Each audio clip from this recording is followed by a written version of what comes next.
بسم الله الحمد لله والصلاة والسلام على رسول الله وعلى آله وصحبه ومن والاه رب اشرح لي صدري ويسر لي أمري واحلل عقدة من لساني يفقهوا قولي. Mes frères et sœurs, on commence aujourd'hui avec l'aide d'Allah Tabaraka wa Ta'ala une nouvelle série sur la foi du musulman où l'on détaillera avec l'aide d'Allah Tabaraka wa Ta'ala les 6 piliers de la foi. Car comme vous le savez, lorsque notre prophète alayhi salatu wassalam fut questionné au sujet de la foi, il répondit alayhi salatu wassalam en disant: la foi, c'est que tu crois en Allah, en ses anges, et on fera Inch'Allah un cours sur les anges. Tous les piliers de la foi, Inch'Allah, on les traitera. En ses anges, en ses livres, en ses messagers, au jour dernier, et que tu crois au qadr, au destin, touchant le bien et le mal, rapporté par Muslim, selon Omar radiallahu anhu. Cette série aura pour but de répondre à des questions essentielles que se posent un grand nombre de gens parmi les musulmans et les non-musulmans. La foi musulmane est nécessaire à l'être humain comme l'eau et l'air, car privé d'elle, il se sent perdu. La foi musulmane est la seule apte à répondre aux questions qui ont troublé l'esprit humain et même de nos jours le préoccupent sans cesse. Ces questions sont: d'où je suis venu? D'où vient cet univers? Qui l'a créé? Comment en est le créateur? Qui a créé le créateur? Quels sont ses noms? Pourquoi nous a-t-il créé ainsi que l'univers? Quel est notre rôle dans cet univers? Quelle est notre relation avec le créateur qui nous a créés? Existe-t-il un monde invisible? Existe-t-il d'autres créatures intelligentes à part l'être humain? Y a-t-il une autre vie après la mort? Si oui, comment sera-t-elle? Mes frères et sœurs, avec l'aide d'Allah Tabaraka wa Ta'ala, nous tenterons de répondre à toutes ces questions à travers cette série qui, j'espère, sera bénie et utile à l'ensemble de la communauté. Avant de commencer cette série, je demande à Allah Azza wa Jal de me faciliter la tâche, car certes, elle est lourde. Cela fait un temps que je voulais la traiter cette série. Et grâce à Allah Azza wa Jal, aujourd'hui on commence. Je demande donc à Allah Tabaraka wa Ta'ala de m'accorder la sincérité, de me faire prononcer la vérité, et je lui demande de faire en sorte que cette série renforce la foi de nos frères et sœurs afin qu'ils puissent adorer Allah Azza wa Jal comme il se doit, sans avoir le moindre doute dans le cœur. Mes frères et sœurs, celui qui n'a pas la foi en Allah vit dans une gêne permanente, comme l'a été ce poète. Écoutez avec moi ces passages, écoutez ce que dit ce poète. Ce poète dit: je suis venu sans savoir d'où, mais je suis venu. J'ai vu un chemin devant moi et j'ai marché. Je marcherai, que je veuille ou non. Comment je suis venu? Comment j'ai vu mon chemin? Je ne sais point. Suis-je nouveau ou ancien dans ce monde? Suis-je libre ou prisonnier dans les chaînes? Suis-je maître de moi-même dans ma vie ou mené en laisse? J'espère le savoir, mais je ne sais point. Mon chemin. Qu'est-ce que mon chemin? Long ou court? Est-ce que je monte ou je descends et je m'enfonce? Vous avez vu la personne qui est loin d'Allah, qui n'a pas la foi musulmane, peut se poser ces questions. Mon chemin. Qu'est-ce que mon chemin? Long ou court? Est-ce que je monte ou je descends et je m'enfonce? C'est moi qui suis en marche ou c'est le chemin qui marche? Ou nous deux immobiles alors que le temps court? Je ne sais point. Ma poésie. Quand j'étais dans le monde invisible, est-ce que je savais que j'y étais enterré et que j'apparaîtrais et que je serais? Ou bien j'étais ignorant? Je ne sais point.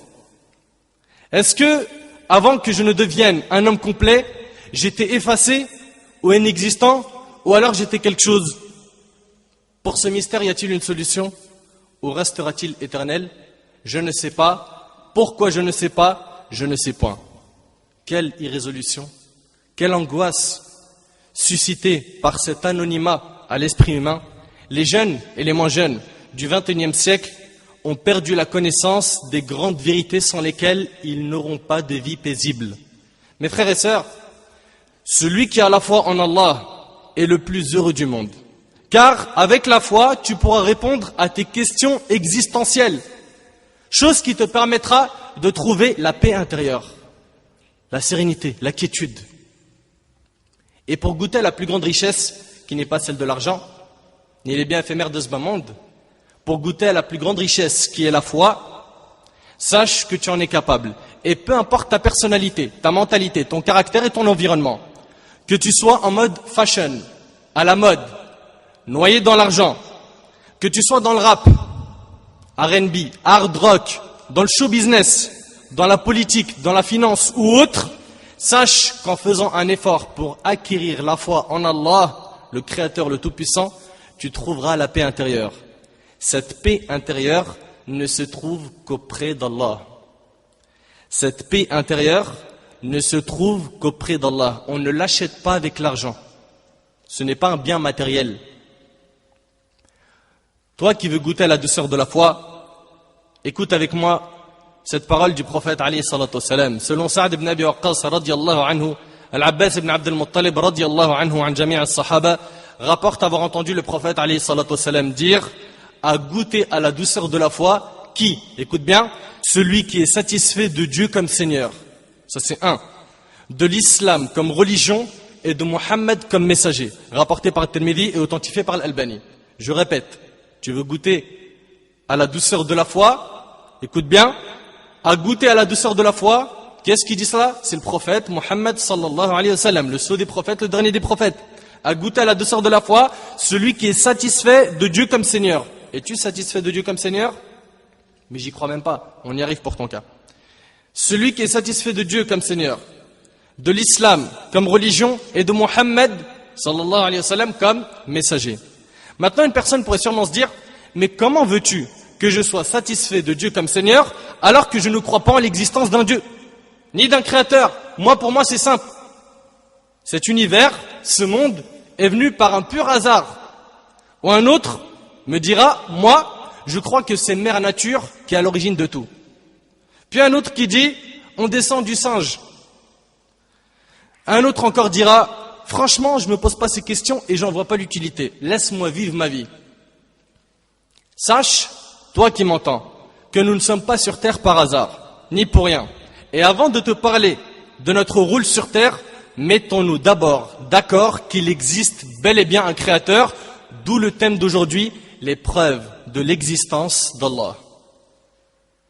Le thème d'aujourd'hui, mes frères et sœurs, est les preuves de l'existence d'Allah Azza wa Jal. Ce thème sera divisé, Inch'Allah, en 3 parties. La première, la nature saine témoigne de l'existence d'Allah. C'est quoi la nature saine? On va le voir, Inch'Allah. Deuxième partie, les preuves de l'existence d'Allah par la raison. Troisième partie, les preuves de l'existence d'Allah par la révélation. Et sans trop tarder, on attaque directement la première partie. La nature saine témoigne de l'existence d'Allah Azza wa Jal. La nature saine est la disposition innée à l'intérieur de l'être humain qui lui permet d'avoir cette conception du bien. Tu mets une personne dans une île, sans lui enseigner la religion, il sait que tuer, c'est pas bien, n'est-ce pas? Ça fait partie de la nature saine. C'est quelque chose qui est inné en nous. D'accord? Donc la nature saine est la disposition innée à l'intérieur de l'être humain qui lui permet d'avoir cette conception du bien et de l'existence d'un créateur unique. Donc chaque être humain, il a cette nature saine. La nature saine, et on ne peut pas la nier, que ce soit du point de vue des musulmans ou des non-musulmans, est une chose reconnue. Cette nature saine ne peut pas être expliquée par la société, car il existe à travers le monde une diversité de sociétés dans laquelle on trouve des gens qui ont cette nature saine et d'autres chez laquelle elle est altérée. Exemple, on trouve dans la société en Arabie Saoudite une nature saine très développée. D'accord? Des gens qui reconnaissent le Créateur, qui l'adorent, etc. Alors que par exemple, dans la société en France, on trouve une nature saine altérée, car la majorité des gens tendent vers l'athéisme et renient l'existence d'un créateur. Donc comme la nature saine varie d'une société à l'autre, on ne peut pas utiliser les sociétés pour expliquer la nature saine. Quant au niveau biologique, à l'intérieur du corps humain, on ne peut pas voir cette nature saine, comme on verrait les organes ou les os. Donc la biologie ne peut pas expliquer la nature saine. On reprend tout maintenant. Ni la société, ni la biologie ne sont capables d'expliquer cette nature saine.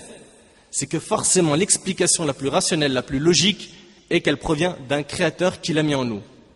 Mais attends, mais tu me parles de nature saine. Écoute avec moi. Le docteur Justin Barrett, directeur des recherches à l'université d'Oxford, a déclaré: si on place une poignée de quelques enfants sur une île et qu'ils s'éduquent par eux-mêmes, je pense qu'ils croiraient en Dieu. Pourquoi? Parce qu'il y a la nature saine. Elle n'a pas été altérée. Le docteur a aussi déclaré que la majorité des preuves scientifiques des 10 dernières années sur le développement de l'esprit des enfants a montré que les enfants ont une prédisposition naturelle à considérer que le monde extérieur a été créé par une source d'intelligence immense. Clair? Certains peuvent dire, si l'acheminement vers Allah était instinctif, les gens n'auraient pas adoré des divinités multiples à travers toutes les époques. La réponse est que l'instinct demande à l'individu de se diriger vers le Créateur. Mais l'être humain est entouré de beaucoup d'agents influents qui pourraient le dérégler au moment de son acheminement vers l'unique Créateur des hommes. Donc on voit qu'il y a des agents influents qui dérèglent la nature saine au point où on a des zoroastres, ceux qui adorent le feu, des gens qui adorent les statues, le soleil, les étoiles, les prophètes comme Jésus, Isa alayhi salam, les vaches en Inde, les rats, etc. Et on a cela au lieu d'avoir quoi? Des adorateurs d'Allah l'unique. Ce que les parents plantent dans les esprits des enfants et ce que les écrivains, les enseignants et les chercheurs prononcent devant les débutants change cet instinct et le corrompt en le couvrant de voiles impurs pour s'éloigner de la vérité. Le prophète alayhi salatu wassalam nous a parlé de la nature saine il y a 1400 ans. Écoutez avec moi ce qu'il a dit, sallallahu alayhi wa sallam. D'après Abu Huraira radiyallahu anhu, le prophète alayhi salatu wassalam a dit: tout nouveau-né naît sur la nature saine. Puis ce sont ses parents qui font de lui un juif, ou un chrétien, ou un zoroastrien. C'est ceux qui adorent le feu. Et le hadith, il est rapporté par Bukhari et Muslim. Taïb. Méditez un peu sur ce hadith, sur cette parole du prophète alayhi salatu wassalam. Le prophète, il dit alayhi salatu wassalam: tout nouveau-né naît sur la nature saine. Puis ses parents font de lui un juif, ou un chrétien, ou un zoroastrien. Il n'a pas dit musulman dans tout ça. Pourquoi? Parce que la nature saine, c'est l'islam. C'est quoi l'islam? C'est la soumission à Dieu, c'est d'être soumis à Allah, le Créateur. Donc à la base, tout nouveau-né a cette nature saine. En lui, l'islam inné en lui. Il est soumis à un Créateur. Mais ce sont les agents influents qui sont autour de lui qui dérèglent sa nature saine. Ses parents, l'école, l'éducation, tout ça après dérègle sa nature saine. Il se retrouve après à adorer le soleil. Pourquoi? Son père lui a dit: c'est le soleil le Créateur. C'est notre seule et unique divinité, etc. C'est donc le premier point de ce ders. La nature saine témoigne de l'existence de Dieu. Deuxième partie du ders de cette conférence, l'épreuve de l'existence d'Allah par la raison. Mes frères et sœurs, pour entamer ce point, je vais vous demander d'utiliser votre raison pour réfléchir comme vous savez bien le faire sur l'univers qui nous entoure. Mes frères et sœurs, pour prouver l'existence d'Allah, le Créateur, le Tout-Puissant, par la raison, on va voir deux choses pour prouver l'existence du Créateur. 1, la création de l'univers. 2, le design parfait de l'univers. La création de l'univers, c'est le premier point. Mes frères et sœurs, de manière générale, on s'est tous posé cette question un jour. D'où vient l'univers? Il y a 3 possibilités pour la création de l'univers aujourd'hui. Soit 1, l'univers a apparu du néant. 2, il s'est créé lui-même. 3, il a un créateur. Il n'y a que 3 possibilités. Je répète, l'univers a apparu du néant. La deuxième possibilité, c'est qu'il s'est créé lui-même. La troisième, c'est qu'il a un créateur. Prenons chacune de ces possibilités et analysons-la. La première possibilité, l'univers a apparu du néant. L'univers ne peut pas apparaître du néant. Car la seule chose qui peut naître à partir du néant, c'est quoi? Rien. C'est logique. Le néant ne crée rien. Est-ce qu'on est d'accord? Le néant ne crée rien. Et pour ceux qui disent que l'univers a apparu du néant, nous disons que, écoutez bien, celui qui dit que l'univers a été créé sans créateur ressemble à quelqu'un qui va nous dire que cette belle mosquée que vous voyez a existé un jour sans constructeur et sans construction. Est-ce logique? Qui pourrait croire cela? Cela signifie qu'un beau jour elle a apparu de nulle part. Personne ne pourrait croire cela. Personne ne peut croire à ce genre de paroles. Donc comment peut-on croire que ce vaste univers a été créé un jour à partir de rien, du néant? Pour une mosquée, on n'y croit pas. Qu'en est-il de l'univers en entier? Mes frères et sœurs, en supposant que cela est vrai, d'accord? En supposant que l'univers a apparu du néant, d'accord? On suppose que c'est vrai. Qui a donc empêché le néant de continuer à créer comme il a créé dans le passé l'univers? Qui a donc empêché le néant de continuer à créer comme il a créé dans le passé l'univers? Pourquoi? Pourquoi est-ce que le néant n'a créé que l'univers et il s'est arrêté? Pourquoi il n'a pas continué à créer des choses? Pourquoi nous ne voyons pas maintenant des choses qui se font créer à partir du néant? Pourquoi nous ne voyons pas à l'instant un homme se faire créer à partir de rien et qui dirait bonjour, je viens d'être créé à partir du néant? Pourquoi on n'a pas ça? Pourquoi demain est-ce qu'on ne trouverait pas aux Champs-Élysées, en plein milieu de la rue, une montagne apparaître à partir de rien, du néant? Pourquoi? La réponse, on la répète, le néant ne crée rien. Est-ce qu'on est d'accord? On est bien d'accord? Très bien. Donc, on a dit, première possibilité, c'est que l'univers a apparu du néant. Ça, c'est une affaire classée. Taïb. Deuxième possibilité, l'univers s'est créé lui-même. L'univers s'est créé de lui-même. C'est complètement absurde. Pourquoi? C'est comme si ma mère s'était donné naissance à elle-même. Donc ma mère existe, mais en même temps, elle n'existe pas, car elle ne s'est pas encore donné naissance à elle-même. Comment l'univers peut-il exister et ne pas exister en même temps? C'est un paradoxe et c'est une impossibilité au niveau de la logique. Et en parlant de création, hélas, certains athées disent que la nature est à l'origine de la création des humains, des animaux et de l'univers. Alors ils disent que la nature est à l'origine de la création des humains, des animaux et de l'univers. Très bien. La nature, qui n'a pas de science, n'a pas de sagesse, ne voit pas, n'entend pas, est donc à l'origine de la création. C'est donc elle qui a créé le soleil, la lune, les océans, les humains, les animaux, les oiseaux. Il y a 9000 types d'oiseaux. C'est la nature qui a créé les 9000 types d'oiseaux, les poissons. Donc selon eux, c'est la nature qui cause les tremblements de terre, les volcans, les tonnerres, la pluie. Comment se fait-il que cette nature ait créé des êtres doués de raison, tels que l'être humain par exemple, de volonté, et un univers parfaitement ordonné, alors que nous, humains, qui avons reçu l'intelligence et la volonté, sommes incapables de créer à partir du néant ne serait-ce qu'une mouche? Comment? Je répète cette phrase. Comment se fait-il que cette nature ait créé des êtres doués de raison, de volonté, et un univers parfaitement ordonné, alors que nous, humains, qui avons reçu l'intelligence, la raison et la volonté, sommes incapables de créer à partir du néant ne serait-ce qu'une mouche? Une mouche. Et je jure par Allah qu'ils n'ont pas créé une mouche, et ils en sont incapables. Et je rappelle que créer une chose, c'est la faire sortir du néant. Et ce qu'ils font de nos jours ne sont que des inventions à partir de choses qui existent déjà. On entend le créateur de telle voiture Citroën. Est-ce qu'il l'a fait apparaître du néant? Ou est-ce qu'il a utilisé la matière qui existait déjà pour faire ce véhicule ou toute autre chose? Allah est le seul à pouvoir créer à partir du néant.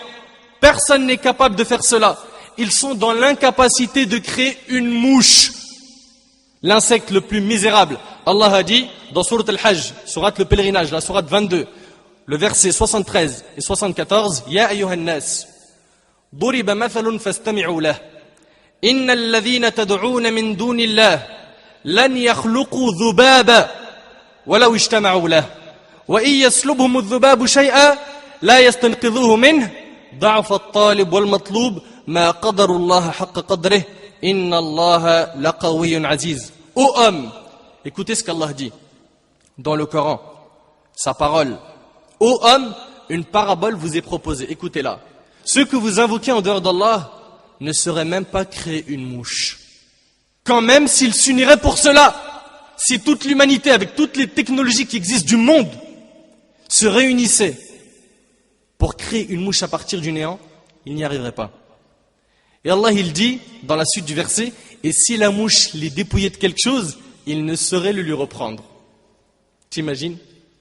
Le solliciteur et le sollicité sont également faibles, ils n'ont pas estimé Allah à sa juste valeur. Allah est certes fort et puissant. Donc, la deuxième possibilité qui est que l'univers s'est créé lui-même, est-ce que c'est valable? Est-ce que c'est logique? Est-ce que vous l'acceptez? Taïb. Troisième possibilité, l'univers a un créateur. Et là on parle que logique et qu'avec la raison. Après cela, bien sûr, on va apporter des preuves de la révélation du Saint-Coran.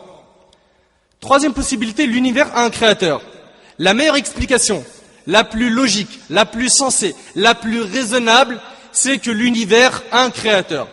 Et si tu médites sur les créatures qui naissent chaque jour, les êtres humains, les animaux, les plantes, et que tu réfléchis sur tout ce qui existe, à savoir le soleil, la lune, le vent, la pluie, le jour, la nuit, les étoiles, les planètes, etc., tu ne pourras que dire que tout cela ne vient pas du néant, car le néant crée rien. Mais tout cela a bel et bien un créateur.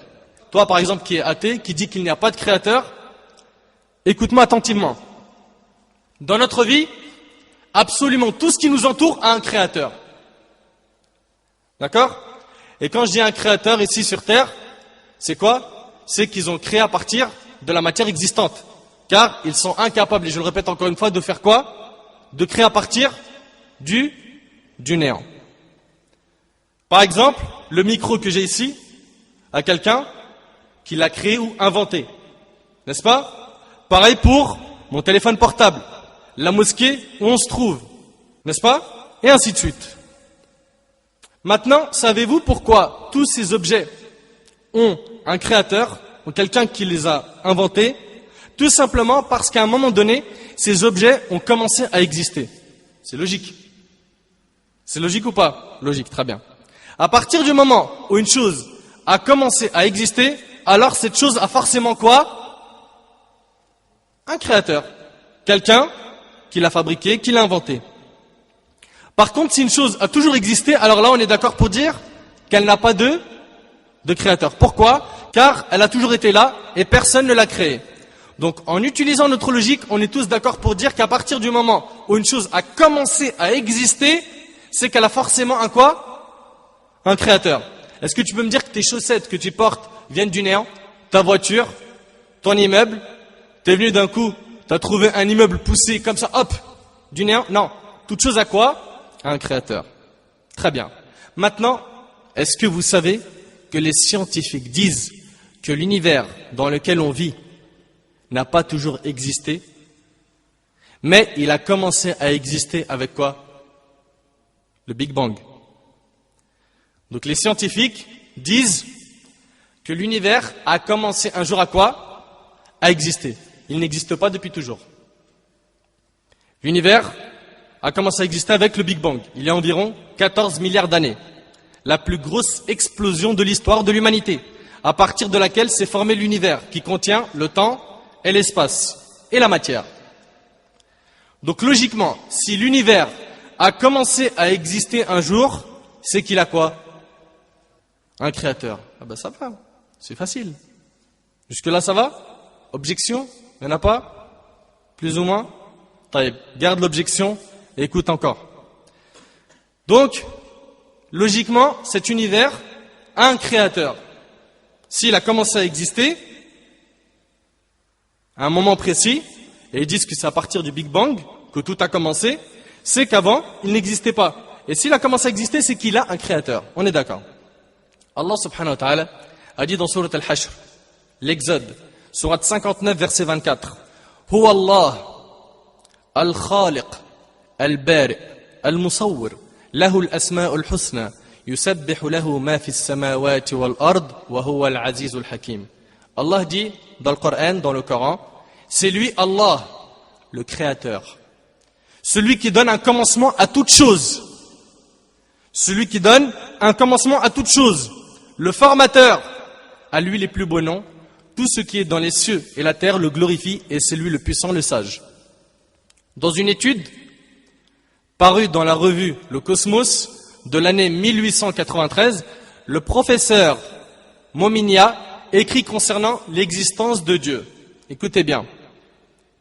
Et si on parle d'un professeur non musulman, d'une personne qui était réputée, il dit, si nous supposons, en raisonnant par l'absurde, que l'univers a pris existence sans l'intervention d'un être capable d'agir, doué de volonté et libre de choisir, et si nous supposons que les hasards répétés sont parvenus à faire un homme, est-il pensable que ces mêmes hasards créent un autre être lui ressemblant parfaitement dans sa forme apparente et différent de lui dans sa conformation interne, à savoir la femme, et ce, dans le but de peupler la terre par les humains et d'en perpétuer l'espèce. Donc c'est la nature qui a créé l'homme, et la nature elle est tellement intelligente qu'elle a créé pour l'homme une créature qui lui permet de quoi? De perpétuer cette espèce. À partir de ce moment-là, on sait en utilisant notre logique que l'univers a un créateur. Après ça, certains diront que ce créateur c'est Allah, d'autres vont dire que c'est Jésus, d'autres c'est Bouddha, et tous les autres noms que les gens ont donnés à ce créateur. Nous, en tant que musulmans, le Coran nous pousse à réfléchir, à penser, à méditer. Allah répète souvent « Afala ta'qiloun » ne réfléchissez-vous donc pas? Allah subhanahu wa ta'ala interpelle les raisons à maintes reprises dans son livre sacré. Alors en réfléchissant et en utilisant notre raison, on comprend rapidement que ce créateur correspond parfaitement à la description d'Allah. Mais pourquoi est-ce qu'en réfléchissant sur ce créateur, on comprend parfaitement que cela correspond à la description d'Allah? Pour plusieurs points. Premièrement, car à partir du moment où ce créateur a créé l'univers qui contient le temps et l'espace, alors ce créateur doit forcément être unique. Écoutez bien. Le créateur de l'univers correspond parfaitement à la description d'Allah subhanahu wa ta'ala. Tu vas me dire, mais comment ça? J'ai dit premièrement, car à partir du moment où ce créateur a créé l'univers qui contient le temps et l'espace, alors ce créateur doit forcément être unique. Pourquoi ça? Pourquoi il doit être unique? Pourquoi est-ce qu'on n'aurait pas deux créateurs? Ou 3, ou 100, ou 300, ou 3000 créateurs? Tout simplement parce que cela crée beaucoup plus de questions que de réponses. En fait, l'explication la plus simple, dire qu'il n'y a qu'un seul créateur, est la meilleure explication. C'est d'ailleurs un principe qui s'appelle le rasoir d'Occam. C'est le fait de ne pas multiplier les choses sans nécessité, ou bien, d'une manière plus moderne, c'est le fait de dire les hypothèses les plus simples sont les plus vraisemblables. Pourquoi? Parce que sinon, tu vas te retrouver avec une tâche énorme, avec encore plus de questions et finalement, pas beaucoup de réponses. Par exemple, s'il y a plusieurs créateurs, d'accord? Si on suppose qu'il y a plusieurs créateurs, on se demandera sûrement qui a été créé en premier, n'est-ce pas? Qui est celui qui a le plus de force? Quelle est la hiérarchie entre eux? Qui d'entre eux a créé l'univers? Est-ce qu'il n'y en a eu qu'un seul? Ils étaient 2 ou 3 à créer l'univers? Qui s'occupe de l'univers parmi eux? Comment sont réparties les tâches entre eux? Supposons qu'il y a eu 3 créateurs.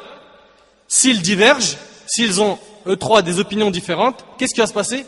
Il y aura des guerres entre eux, comme par exemple dans la mythologie grecque, où le dieu de l'amour combat le dieu de la terre, et où le dieu de la mer se bat avec le dieu des airs, etc. Donc, on voit bien que si on ouvre la porte à de multiples divinités, cela ne fera qu'augmenter les questions et diminuer les réponses. Cela ne fera qu'augmenter les questions et diminuer les réponses, alors que croire en un seul créateur est plus sensé et plus logique. Allah subhanahu wa ta'ala a dit dans le Coran, dans Surat Al-Anbiya, Surat les prophètes, Surat 21, verset 22, « لَوْ كَانَ فِيهِمَا آلِهَةٌ إِلَّا اللَّهِ لَفَسَدَتَا فَسُبْحَانَ اللَّهِ رَبِّ الْعَرْشِ عَمَّا يَصِفُونَ » S'il y avait dans le ciel et la terre des divinités autres que Dieu. Regarde, Allah il dit quoi? Allah il dit dans le Coran, s'il y avait dans le ciel et la terre des divinités autres que Dieu, tous deux seraient certes dans le désordre. Gloire donc à Dieu, maître du trône, bien au-dessus des fictions qu'il lui attribue. Et Allah subhanahu wa ta'ala a dit dans Surat Al-Mu'minun, la Surat les croyants, Surat 23, verset 91, « Mattakhadallahu min walad, wa ma kana ma'ahu min ilah, idhan la dhahaba kullu ilahin bima khalaq, wa la ala ba'duhum ala ba'd, subhanallahi amma yasifun. » Allah ne s'est point attribué d'enfant et il n'existe point de divinité avec lui. Sinon, chaque divinité s'en irait avec ce qu'elle a créé et certaines seraient supérieures aux autres. On voit que tout est ordonné dans l'univers. Tout. Cela prouve qu'il n'y a qu'un seul créateur. Il serait plusieurs, il y aurait eu des divergences et des guerres entre eux.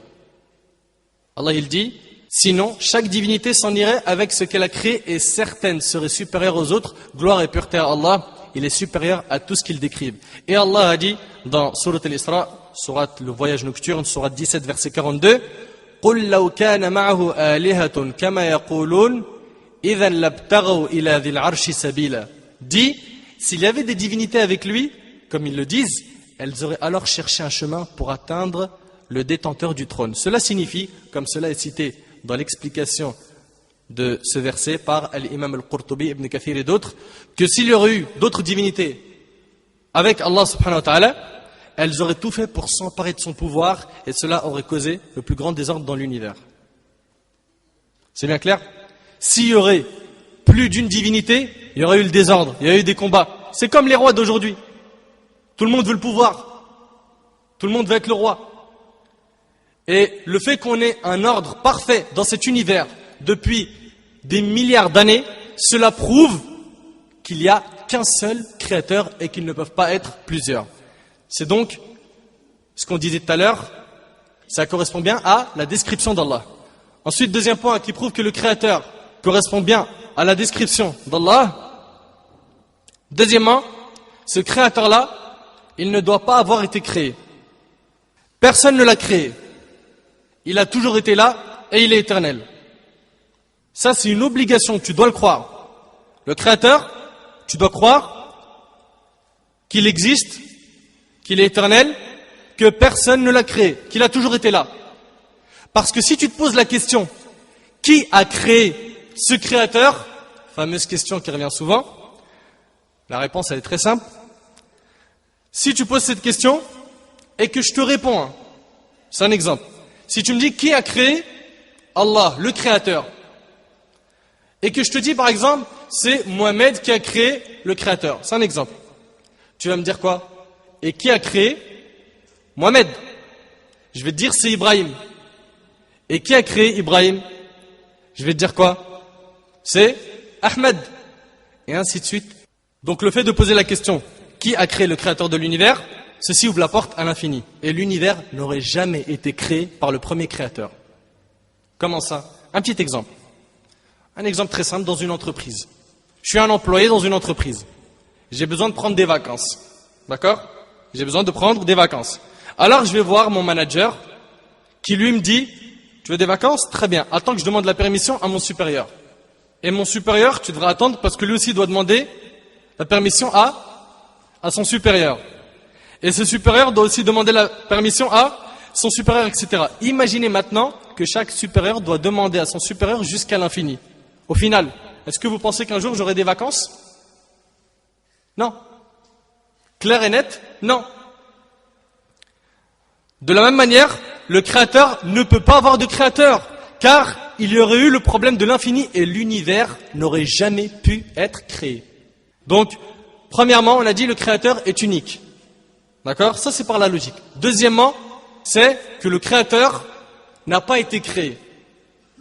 Il a toujours existé. Il est éternel. D'accord? Tu ne peux pas concevoir qu'il a un créateur. Sinon, on rentre dans quoi? Dans l'infini. Chose qui nous mettra plein de points d'interrogation dans notre vie. Troisièmement, les scientifiques disent que le temps, l'espace et le matériel ont commencé à exister avec le Big Bang. Très bien. Et comme le créateur existait avant le Big Bang, cela signifie que le créateur n'est pas limité par le temps, l'espace et qu'il est immatériel. Donc le créateur doit être immatériel, intouchable, impalpable, c'est-à-dire en dehors de l'univers qui contient lui le matériel. Le créateur ne doit pas ressembler à la création. Car si le créateur ressemblait à la création, ne serait-ce que dans une chose, alors il n'y aurait pas le créateur et la création, mais le créateur serait de la création. Ce point-là, il est fin, et j'espère que vous allez bien comprendre. Je répète, On a dit, le créateur ne doit pas ressembler à la création. Car si le créateur ressemblait à la création, ne serait-ce que dans une chose, alors il n'y aurait pas le créateur et la création. Mais le créateur serait de la création. Et donc, il n'y aurait que de la création. Pas de créateur. Je ne sais pas si ce point il est compris. On a créateur et création. Si le créateur est limité par le temps, c'est qu'il va un jour mourir. Par l'espace, c'est qu'il ne pourra pas tout contrôler. Par le matériel, si par exemple il a besoin de manger, de boire, etc., c'est qu'il a des faiblesses. S'il a besoin de dormir, c'est qu'il a des faiblesses et il ne pourra jamais gérer cet univers. Donc il est au-dessus de tout ce qu'il a créé, le temps, l'espace et le matériel. Et s'il est au-dessus du temps, de l'espace et du matériel, c'est qu'il ne ressemble absolument pas aux créatures. C'est que le créateur, s'il ne possède ne serait-ce qu'une chose de celle de sa création, c'est que lui-même fait partie de quoi? De cette création. Et au final, on a création et création, on n'a pas créateur et création. Donc après la logique, on voit que le créateur doit être unique, non créé, et il ne doit pas ressembler à sa création. C'est exactement ce que nous dit le Coran. Dans quelle sourate? Sourate Al-Ikhlas. La sourate 112. قل هو الله أحد الله الصمد لم يلد ولم يولد ولم يكن له كفوا أحد. Allah il dit, il est Allah unique. Donc on voit donc il est unique. Allah le seul à être imploré pour ce que nous désirons. Il n'a jamais engendré, n'a pas été engendré non plus. Donc il n'a pas été créé. C'est le deuxième point qu'on a vu tout à l'heure. Et nul n'est égal à lui, rien ne lui ressemble. Tout est résumé dans Surat Al-Ikhlas. Tout. Allah est unique. Il n'a pas d'enfant. Et rapidement, et après on passe, pour ceux qui disent qu'il a quand même des enfants, Jésus c'est le fils de Dieu, c'est très simple. Ils se basent sur quoi?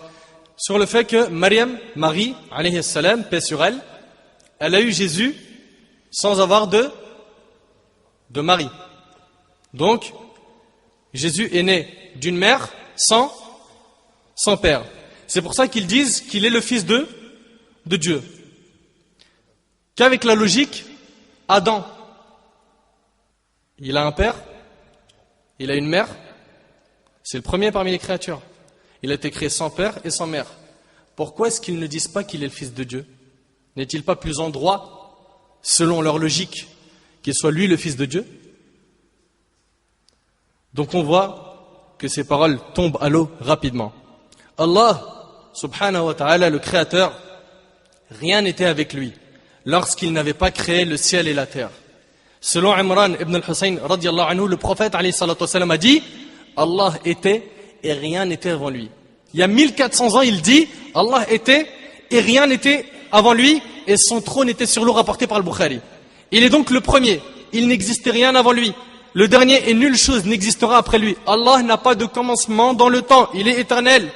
Allah qui a créé le temps et l'espace est nécessairement au-dessus de ces deux dimensions. Il ne peut être lié aux lois spatio-temporelles. Donc voici un résumé du premier point qui était la création de l'univers. Maintenant on va voir le design parfait de l'univers.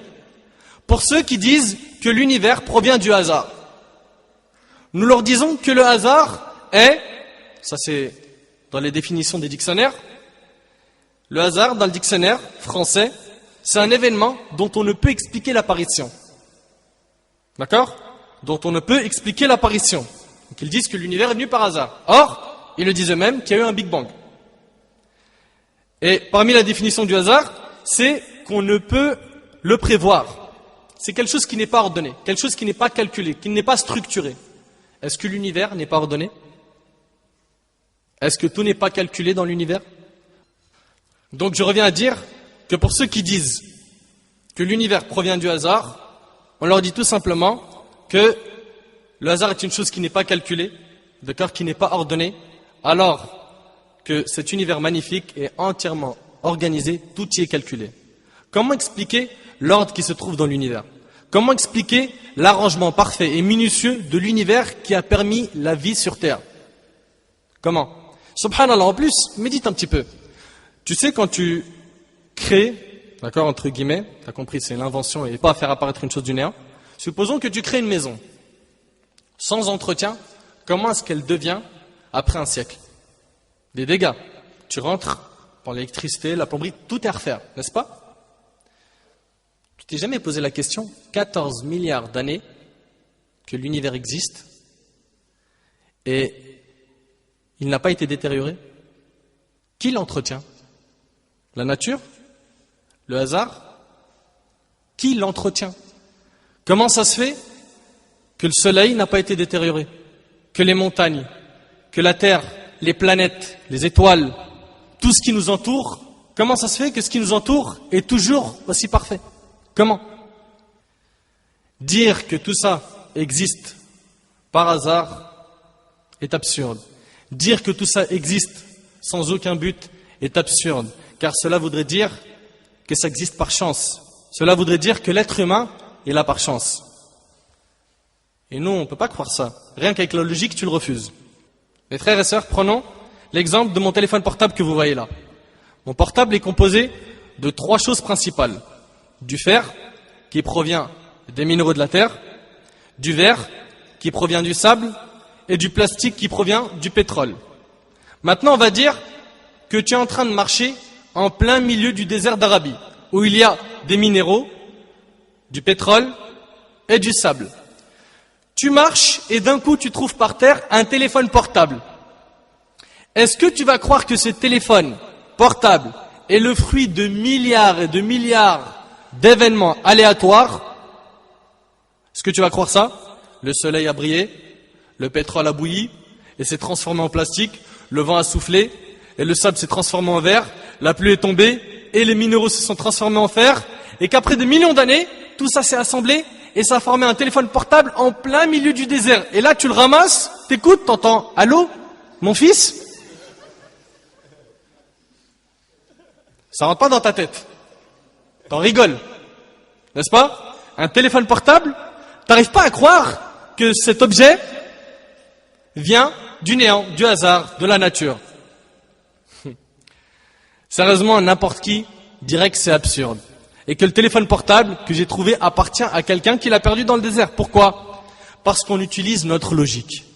Alors comment ça se fait qu'on n'arrive pas à croire qu'un simple téléphone portable s'est créé par chance dans le désert, mais par contre l'être humain, qui est des millions de fois plus compliqué qu'un portable, il y a juste qu'à analyser le cerveau de l'être humain, qui est plus technique que tous les ordinateurs du monde. Et là certains disent, oui mais dans le cas de l'être humain, il a été créé par chance. Subhanallah, le téléphone portable, il n'y a pas de chance, c'est sûrement il y a eu un créateur, il vient pas du néant, et le cerveau de l'être humain, super compliqué, c'est une machine, hyper compliquée. Non, en fait, on se prend pas la tête. Allez, ça vient du néant. On répète comme tout le monde, c'est la nature, c'est en fait on vient du singe. Non, en fait à la base, on était des poissons, et après blou blou blou blou, on est devenu des singes, et pla pla pla pla pla pla. Où est la logique dans tout ça? Où est la logique dans tout ça? Newton, qui a vécu de 1642 à 1727, était le plus grand astronome et physicien anglais de son siècle. Donc là, on parle d'un homme musulman. On le considérait comme l'un des cerveaux exceptionnels apparus dans le monde. C'est lui qui a découvert la loi de l'attraction universelle en 1687. Il inventa le télescope en 1672. C'est un cerveau. C'est un cerveau. Il trouva les bases du calcul différentiel ainsi que d'autres lois astronomiques. Qu'est-ce qu'il dit Newton? Écoutez bien. Newton dit, il est tout à fait évident qu'il n'y a aucune cause naturelle qui soit capable d'orienter toutes les planètes et leurs satellites pour qu'ils tournent dans une seule direction et sur un même niveau sans la moindre variation notoire. L'observation de cet ordre prouve l'existence d'une sagesse régnant sur le tout. Écoute bien, il dit l'observation de cet ordre prouve l'existence d'une sagesse régnant sur le tout.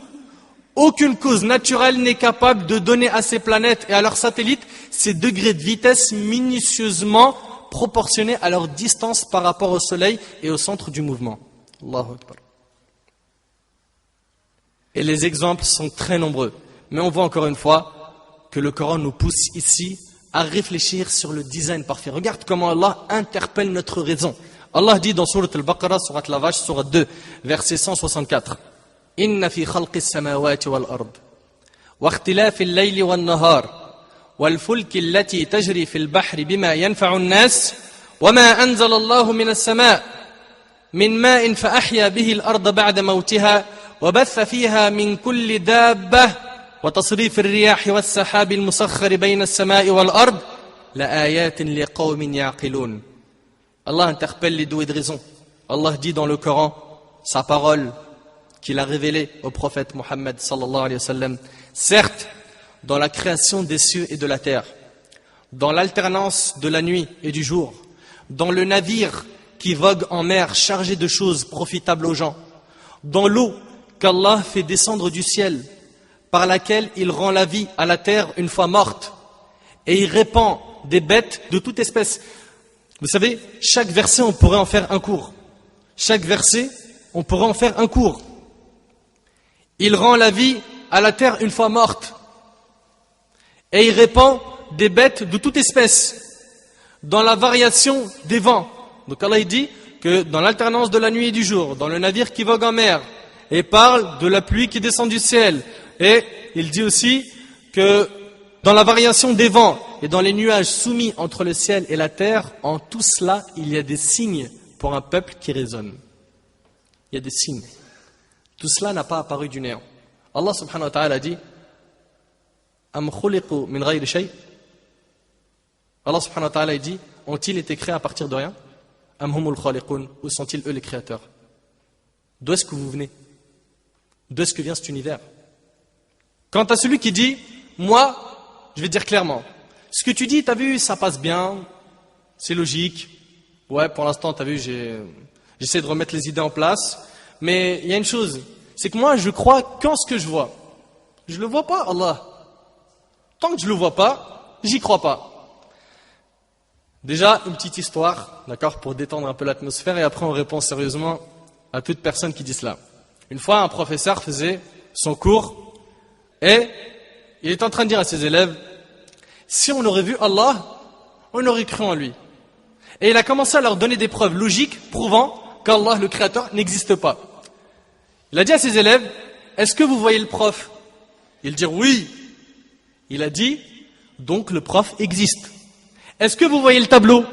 Ils dirent oui. Et là, ils ont dit quoi? Oui. Il leur a dit, donc le tableau existe. Puis après, il leur a dit, est-ce que vous voyez telle chose? Est-ce que vous voyez telle chose? Et oui, donc ça existe. Et après, il leur a dit, est-ce que vous voyez Allah?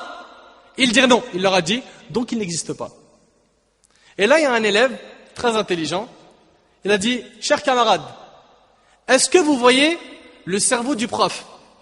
Ils dirent non. Il a dit, donc il n'en a pas. On croit en plein de choses, Yahri, plein de choses qu'on ne voit pas, mais on chipote. Celui qui dit « je ne crois qu'en ce que je vois », un peu de sérieux, sachez qu'il s'agit là d'une excuse mensongère. Combien il y a des choses qu'on ne voit pas avec nos yeux, mais on y croit. Le vent. Il ressemble à quoi le vent? Décris-le-moi. Non, t'as vu, je le vois pas, mais je vois son effet. Ah, donc, tu crois au vent, pourtant tu ne le vois pas. Chaque jour, tu respires combien de litres d'air? 10 000 litres d'air. Tu les vois? Est-ce que tu sais, à midi, tu es à combien de litres d'air consommé? Non, pourtant tu crois à cet air, mais tu ne le vois pas. Donc tu crois en pas mal de choses que tu ne vois pas à l'œil nu. Oui, mais je vois leur effet. Pour l'effet de la création du Créateur, il y a quoi? Cet univers, ce monde où tu vis, ta propre personne. Médite simplement sur ton corps. Médite sur le fonctionnement de ton corps. Ceux qui ont étudié un petit peu en biologie, ils peuvent vous le dire. Wallah, c'est impressionnant. Le fonctionnement du corps humain. Et comment est-ce que les profs expliquent ça à chaque fois? La nature fait trop bien les choses. La nature, elle est excellente. T'as vu la nature? Ça, c'est la richesse de la nature. La force de la nature. C'est ce qu'on entend ou pas? Tout le temps, c'est justifié par la nature. Ou bien par, il y a eu une évolution de millions d'années, des milliards d'années. On se cache derrière les millions et les milliards d'années. Parce que comment tu peux prouver ça? Donc, tu crois au vent, pourtant tu ne le vois pas. L'air, la pesanteur. Tu vois la pesanteur? Non, mais pourtant tu y crois. Subhanallah, écoutez bien. Certains disent, oui mais tant que je n'ai pas vu Allah, je ne peux pas y croire. Donc premièrement, on vient te dire que tu crois en certaines choses que tu ne vois pas. Deuxièmement, sache que nous sommes faibles et que nous sommes incapables d'ouvrir nos yeux, ne serait-ce que quelques minutes, devant une créature visible d'Allah, comme le soleil. Est-ce que tu es capable de fixer le soleil longtemps avec tes yeux? Non, pourquoi? C'est trop dur, n'est-ce pas? Subhanallah, tu es incapable de voir avec tes yeux faibles le soleil. Comment penses-tu pouvoir voir le créateur du soleil? Comment? Certains aussi disent, parmi les athées, bon d'accord, là jusqu'à maintenant ça va, tu suis un bon rythme logique, mais s'il existe ce créateur, ou Allah comme tu le dis, comment ça se fait? Il y a de l'injustice sur terre, il y a des pauvres, il y a des morts. Pourquoi surtout en plus, chez vous les musulmans, ça se passe mal? Ah, il est où Allah maintenant? C'est ce qu'ils disent, n'est-ce pas? Lors d'une émission télévisée, le grand physicien, c'est pas un musulman, d'accord? D'ailleurs, j'aurais pu prendre plusieurs témoignages de non-musulmans pour cette réponse, mais je me suis contenté simplement d'un témoignage. Et pour ceux qui en veulent plus, qui me contactent sur le net, Inch'Allah, à travers le site. Lors d'une émission télévisée, le grand physicien et astronome canadien Hubert Reeves, résident en France, fut interpellé en ces termes. Quelle est la question à laquelle vous n'avez jamais pu répondre de votre vie? Écoutons-le. Il dit, j'ouvre les guillemets. Voyez-vous, j'ai étudié les galaxies et j'ai découvert qu'il y régnait un ordre parfait. Donc il a vu que, au niveau des galaxies, l'ordre était quoi? Parfait. Puis j'ai étudié le règne végétal et animal et j'y ai constaté la même harmonie. Puis je vois l'homme répandre sur terre le désordre, la guerre, le sang et l'injustice. Il a dit que c'est l'homme qui a provoqué ça. C'est l'homme qui a provoqué ça. Comment se fait-il, dit cet homme-là, ce physicien, comment se fait-il qu'avec cette intelligence qui lui permet de réfléchir, de comprendre et d'admirer cet ordre parfait dans l'univers, il puisse répandre le chaos sur terre? Et en ce qui concerne notre réponse religieuse, Allah subhanahu wa ta'ala nous a tout enseigné dans le Coran, de A jusqu'à Z. Tu as la réponse à toutes les questions que tu peux imaginer, dans le livre sacré qui est le Coran, et dans la tradition du prophète Mohammed sallallahu alayhi wa sallam. Allah a dit dans Sourate Ar-Rum, Sourate les Romains, Sourate 30, verset 41, ظهر الفساد في البر والبحر بما كسبت أيدي الناس ليذيقهم بعض الذي عملوا لعلهم يرجعون. Allah dit, la corruption est apparue sur la terre et dans la mer à cause de ce que les gens ont accompli de leurs propres mains. Donc pourquoi il y a de l'injustice? Pourquoi il y a des guerres et des meurtres? Mais c'est à cause de nous. C'est à cause de nous. Allah dit, la corruption est apparue sur la terre et dans la mer à cause de ce que les gens ont accompli de leurs propres mains, afin qu'Allah leur fasse goûter une partie de ce qu'ils ont œuvré. Peut-être reviendront-ils vers Allah. S'ils reviennent vers Allah, sachez que les choses vont changer. Si aujourd'hui il y a le désordre, si aujourd'hui il y a des guerres, si aujourd'hui il y a énormément d'injustice, c'est parce que les gens se sont éloignés du Tout-Puissant Créateur. S'ils reviennent vers lui, il leur facilitera une vie saine, paisible, où il y a l'ordre et la paix. Clair? Maintenant, on attaque la troisième et dernière partie de cette conférence, qui est l'épreuve de l'existence d'Allah par la révélation. Mes frères et sœurs, les preuves venant de la révélation, qui prouvent l'existence d'un créateur, d'Allah l'unique sans associé, sont très nombreuses. J'aurais pu vous parler du rôle des montagnes, des orbites et de l'univers en rotation, les mers distinctes, l'emplacement du soleil et de la lune, mais je vais me contenter que de 2 preuves, parmi les nombreuses preuves qui prouvent l'existence d'Allah, le Créateur, l'unique. Et pour ce qui est des miracles que je vous ai cités, je vous invite à faire bouger un peu votre curiosité et faites des recherches sur les miracles scientifiques du Coran, vous allez être impressionnés. Vous allez être impressionnés. Donc, je me suis contenté de prendre 2 preuves pour prouver l'existence d'Allah par ces miracles qui sont très nombreux dans le Coran. Un miracle historique un miracle biologique. Le miracle historique. Le Coran nous parle de l'histoire de manière à nous faire réfléchir, penser, méditer sur l'univers, sur notre propre existence, sur les civilisations passées. Pourquoi? Pourquoi réfléchir sur ces choses-là? Tout simplement pour prendre conscience de notre réalité. Des civilisations sont venues et sont parties.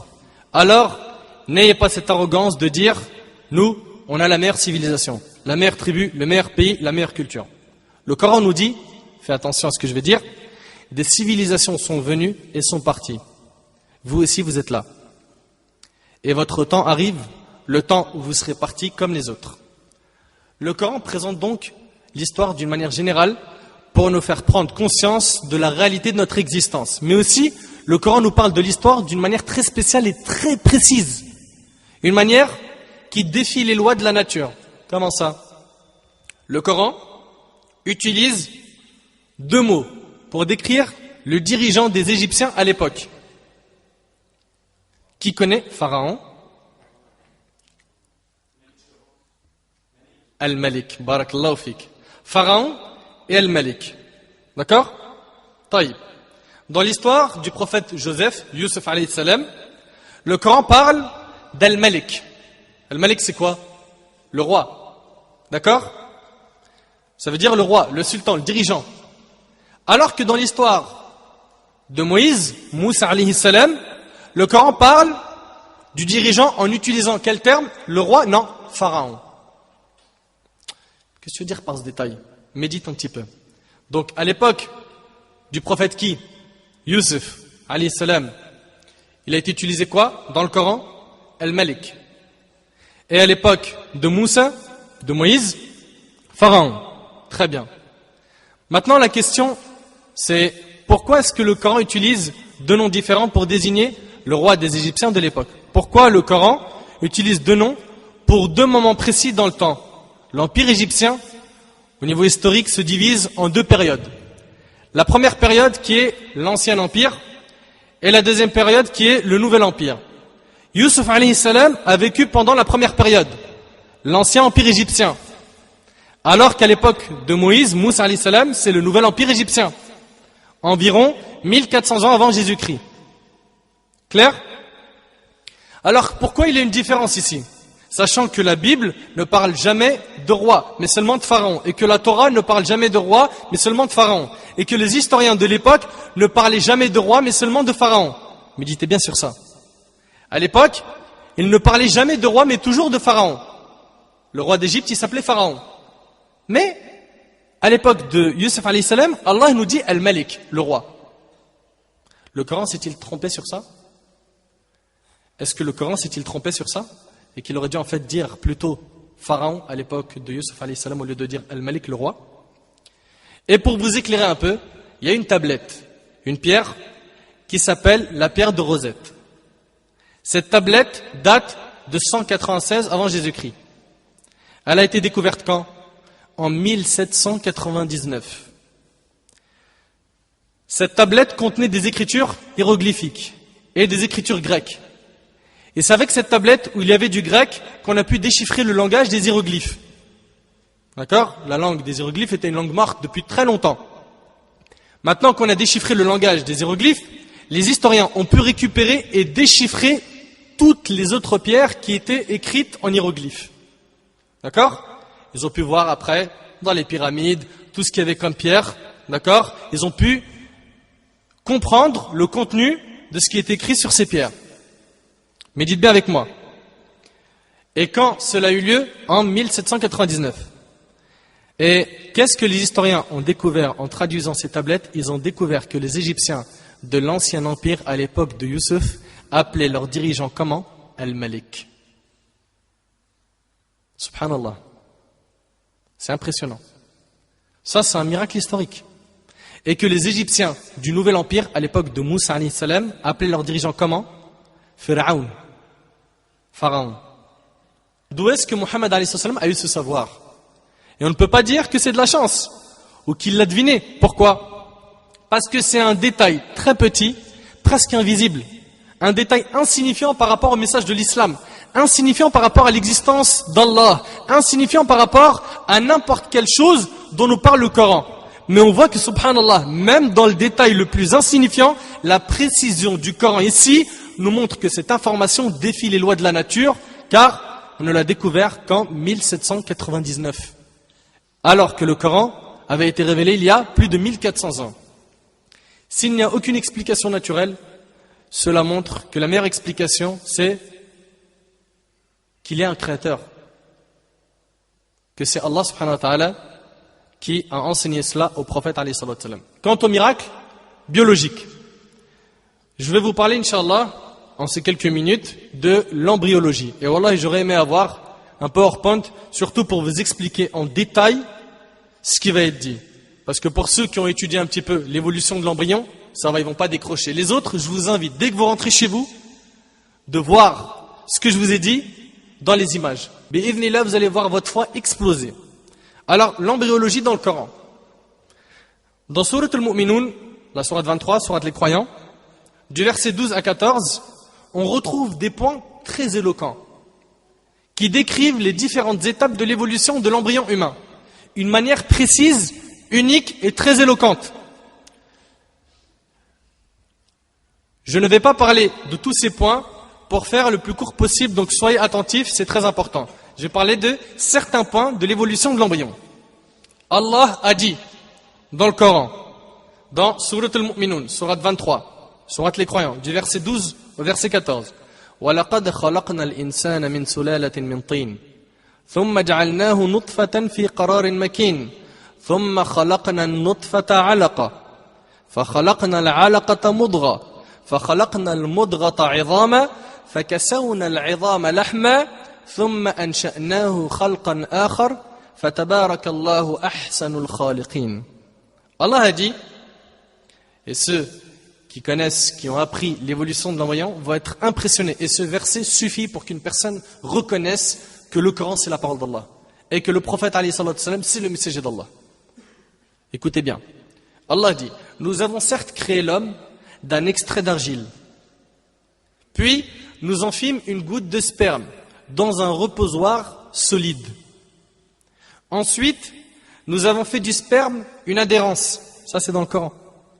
Ensuite, nous avons fait du sperme une adhérence. Et de l'adhérence, nous avons créé un embryon. Puis de cet embryon, nous avons créé des os et nous avons revêtu les os de chair. Ensuite, nous l'avons transformé en une toute autre création. Gloire à Allah, le meilleur des créateurs.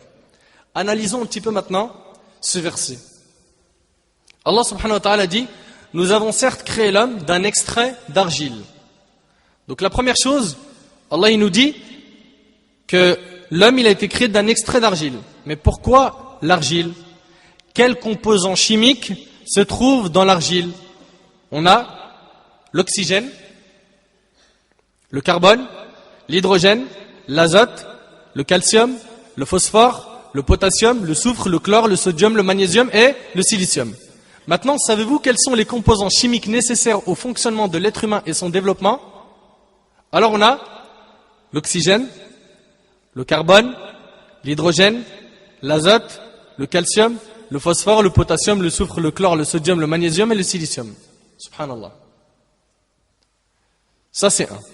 Ensuite, Allah il dit, puis nous en fîmes une goutte de sperme dans un reposoir solide. D'accord? Allah il parle de an-nutfa. An-nutfa en fait, c'est le zygote. Ensuite, Allah nous dit qu'il a fait de cet extrait d'argile une nutfa. Ici, une nutfa a été traduite par goutte de sperme. Alors que c'est une mauvaise traduction. Car Allah lui-même nous dit dans Surat al-Insan, la sourate les hommes, dans le verset 2, que cette nutfa est un mélange. Est un mélange. En plus, dans un hadith rapporté par l'imam Ahmed dans le Musnad, le prophète alayhi salatu wa sallam nous précise que cette nutfa est un mélange de deux liquides appartenant à l'homme et l'autre à la femme. Ça a été rapporté il y a 1400 ans par le prophète alayhi salatu wa sallam, qui ne pouvait pas vérifier tous ces faits scientifiques. Maintenant, voyons voir ce que l'embryologie moderne nous dit sur ça. Et quand je dis moderne, ce n'est pas les références des scientifiques qu'on citait dans les années 80, non, c'est les références de 2010 à 2012. Écoutez avec moi ce que disent les embryologistes Beverly Kramer et John Allen. Ils disent, l'être humain provient de la combinaison de deux cellules, l'une du père et l'autre de la mère. Ensemble, ces deux cellules forment une cellule unique appelée le zygote. C'est à partir de ce zygote que l'embryon grandit. Subhanallah, l'analyse du mot nutfa dans le Coran et la sunna correspond parfaitement à la description des embryologistes de la substance mélangée appelée le zygote. Puis Allah il dit que cette nutfa a été placée dans un endroit sûr, en sécurité. Un endroit sûr, fi qararin makin. Et si encore une fois on voit à quel point les traductions sont incomplètes et que rien ne pourra jamais atteindre la richesse, la beauté, la profondeur de la langue arabe. Qararin en arabe, ça veut dire établir, attribuer, déterminer, préciser, décider, confirmer, affirmer. Et makin, ça veut dire mettre en position de manière ferme. De manière ferme. Et c'est ce qui se passe pour le zygote ou pas? Il est placé d'une manière ferme ou pas? Subhanallah. De manière ferme, de manière solide, dans le sens qui amène la sécurité et la sûreté. Voilà pourquoi Allah a dit fi qararin makin, veut dire dans un endroit sûr, en sécurité. Donc le zygote dont on avait parlé, il se divise en une boule de plusieurs cellules qui sont recouvertes par une membrane extérieure. Et maintenant, comme notre zygote il s'est transformé, on ne l'appelle plus zygote mais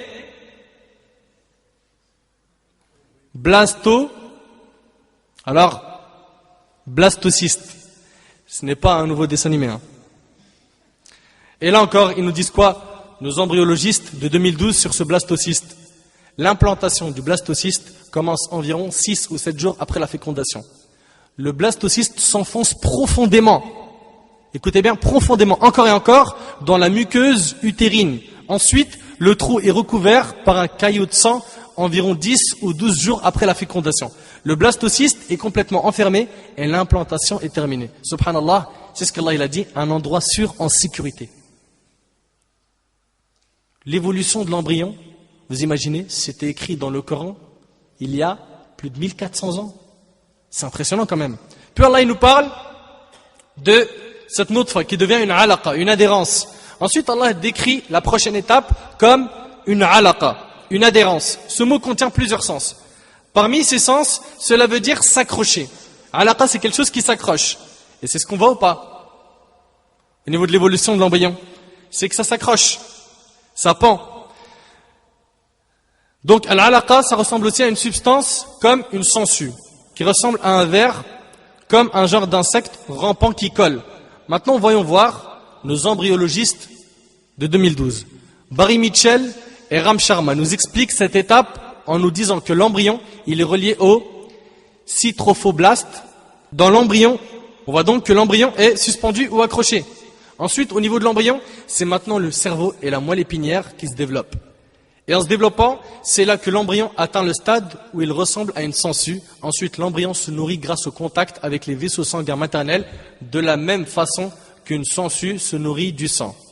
Puis Allah décrit l'étape d'après, qui est Al-Mudra. Al-Mudra, c'est quoi Al-Mudra? Al-Mudra, ça veut dire mâcher. Madara yamduru. D'accord? Al-Mudra, dans la langue arabe, c'est quoi? C'est mâcher. Mastiquer quelque chose qui est mâché.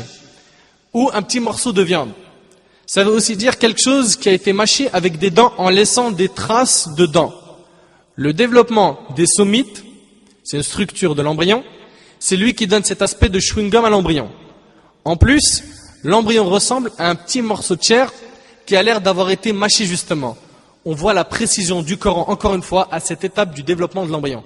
Et pour tous ceux qui m'écoutent dans la mosquée, ou à travers l'enregistrement, il faut à tout prix que vous voyez avec vos yeux ce miracle scientifique à travers des vidéos ou des images. Vous allez vraiment être impressionnés. Impressionnés de la précision du Coran, de la précision. Ensuite, Allah nous parle de la prochaine étape, de celle de l'embryon. Ici, clairement, Allah nous dit que la prochaine étape est la formation des os. Et effectivement, au niveau de l'embryologie, c'est la formation des os ou des différents membres, comme nous le disent les embryologistes John Allen et Beverly Kramer. Ensuite, Allah dit, et nous avons revêtu les os de chair. Le mot kasaouna en arabe veut dire revêtir, recouvrir, habiller. Al-'idhama veut dire les os.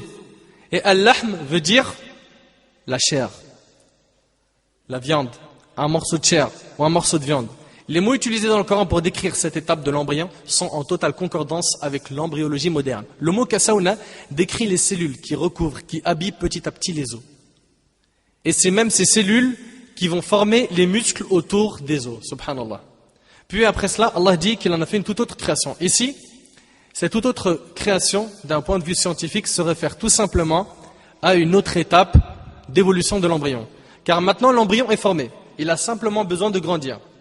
Comme nous le disent Barry Mitchell et Ram Sharma, à partir de la 8e semaine, soit la fin de la formation de l'embryon. C'est une nouvelle évolution qui commence, c'est la période de croissance. Mes frères et sœurs, les historiens sont d'accord pour dire que le prophète alayhi salatu wassalam était illettré et analphabète. Et il ne possédait aucun moyen pour vérifier ces faits scientifiques. Surtout que la découverte de la microscopie ne date que de la fin du XVIe siècle, soit 11 siècles après la mort du prophète alayhi salatu wassalam.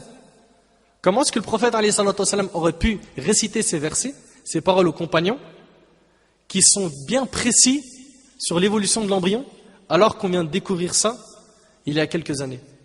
Comment? Pose-toi la question. Comment? Ces versets du Coran sont une preuve de l'existence d'Allah subhanahu wa ta'ala, le Créateur le Tout-Puissant. Et sachez que tout le monde, musulmans et les orientalistes, ceux qui ont critiqué l'islam, ils n'ont pas critiqué l'islam en disant que le Coran n'est pas authentique. Donc tout le monde témoigne que le Coran est authentique et qu'il n'a pas eu de changement depuis 1400 ans. C'est le même.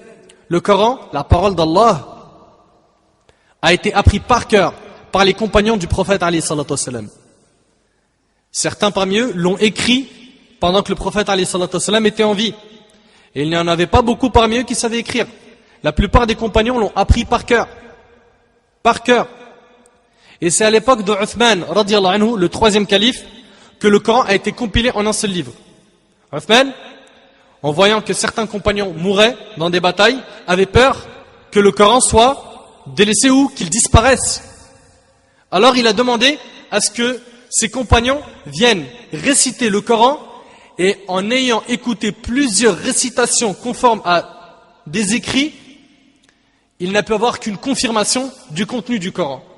Le premier compagnon, il vient réciter alors qu'il avait déjà été écrit par certains compagnons. Il récite le Coran entier, c'est bon, c'est la même chose. Le deuxième compagnon, le troisième, et il y en a eu plus d'un. Ils ont été très nombreux à réciter le Coran, et à la fin, une fois que Uthman radiyallahu anhu a été sûr à 1000% que ce Coran-là était celui qui avait été appris par les compagnons sans aucune modification, c'était le même dans le contenu, là, il en a fait un livre, et c'est ce livre-là qu'on a aujourd'hui entre nos mains. Et ça fait partie d'ailleurs des miracles du Coran qu'il n'a pas été falsifié, alors que d'autres livres, vous le savez mieux que moi, ont été falsifiés. Et Allah subhanahu wa ta'ala dit Inna nahnu nazzalna adh-dhikr wa inna lahu lahafidhun. Nous avons fait descendre le rappel, le Coran, et nous le préserverons.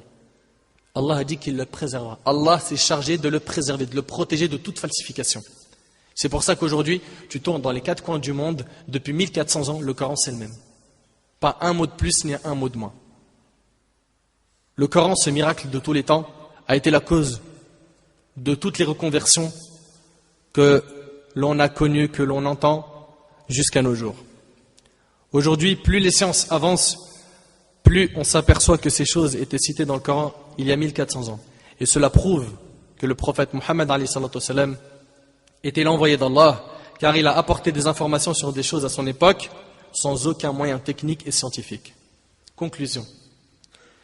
Mes frères et sœurs, après cette argumentation qui prouve l'existence d'un créateur, chacun de nous doit se poser les questions suivantes. Pourquoi est-ce que ce créateur nous a-t-il créés? Car normalement on est tous d'accord maintenant qu'il y a un créateur. Mais la question qu'on doit se poser c'est, pourquoi est-ce qu'il nous a créés? Quel est notre but sur terre? Sommes-nous sur terre pour manger, boire, travailler, se marier, consommer? Avons-nous un but? Ou est-ce qu'on doit vivre comme ça, sans but? Quel chemin devons-nous emprunter? Y a-t-il un livre capable de répondre à nos questions? Un livre qui pourrait être un guide et qui pourrait nous montrer le chemin du bonheur? Les réponses à ces questions seront, si Allah subhanahu wa ta'ala nous facilite, nous donne la vie et la force, le sujet de la prochaine conférence. هذا ما أعلم والله عز وجل أعلى وأعلم سبحانك اللهم وبحمدك أشهد أن لا إله إلا أنت أستغفرك وأتوب إليك وبارك الله فيكم والسلام عليكم ورحمة الله وبركاته.